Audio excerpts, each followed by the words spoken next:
Saludos a todos, buenos días, buenas tardes, buenas noches, todo depende a la hora que usted esté viendo este video. Nosotros vamos a hablar sobre los ángulos, el tema que justo se ve en pantalla. Aquí podemos ver un ejemplo de ángulo en la vida cotidiana. En este caso tenemos la esquina de una puerta que también forma un ángulo. Tenemos la fachada de una casa. Aquí podemos ver el punto que une ambas líneas y este espacio comprende el ángulo de esa fachada.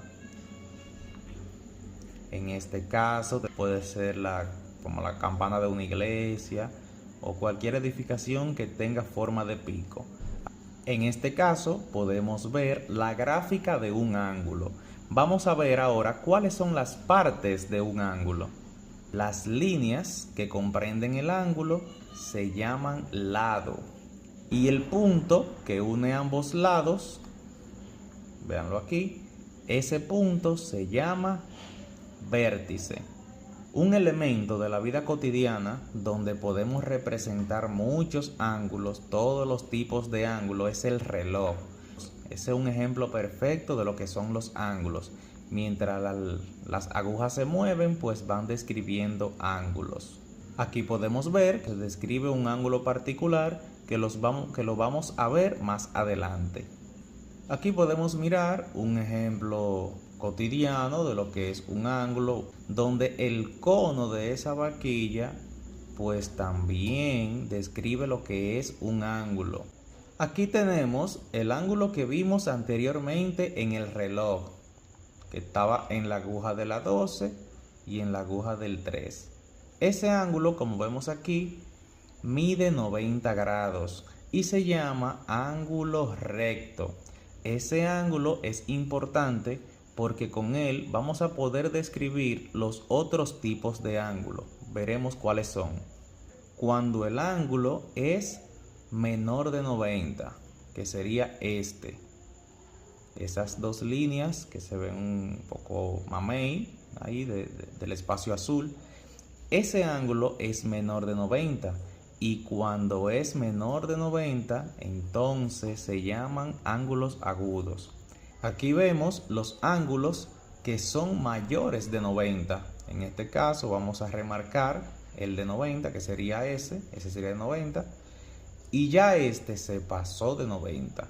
¿Cuánto mide? Aún no lo sabemos, pero con saber que es más de 90, entonces ese ángulo será un ángulo obtuso, es decir, desde 91 hasta, bueno, lo veremos más adelante. Aquí tenemos un instrumento que es el responsable de medir los ángulos, se llama transportador.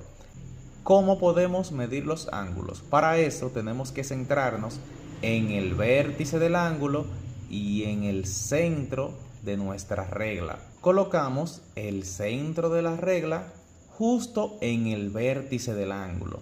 Aquí no se ve bien, pero más adelante podremos observar cuánto mide ese ángulo.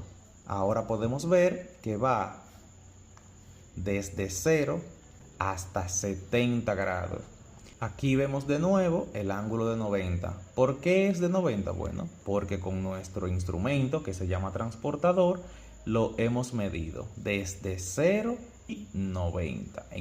Continuamos midiendo ángulos, recordando centro de la regla en el vértice del ángulo, línea en el 0 y vemos cuánto tiene de abertura. En este caso no tenemos ningún número, pero podemos intuir que de 0 a 10 la mitad es 5, por eso sería 0, 5, 10, 15, 20 y así sucesivamente. Vamos a ver qué número es este. Aquí podemos ver que tenemos el 30, el 40 y este sería el 45.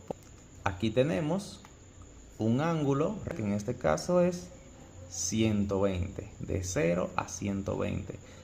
Se pasa de 90, este es un ángulo obtuso. Podemos observar que el ángulo, tenemos el centro y tiene una línea completamente llana. Este ángulo se llama ángulo llano por su peculiar forma que describe una línea totalmente llana. ¿Qué sucedería si ese ángulo, en vez de ser llano, da la vuelta completa? Y que si da la vuelta completa, entonces su medida va a ser de 360. Podemos intuir que la medida de los ángulos va desde desde 0 grados hasta 360. Pues hasta aquí este video, espero que les sea de mucha ayuda y que hayan aprendido mucho. Hasta una próxima.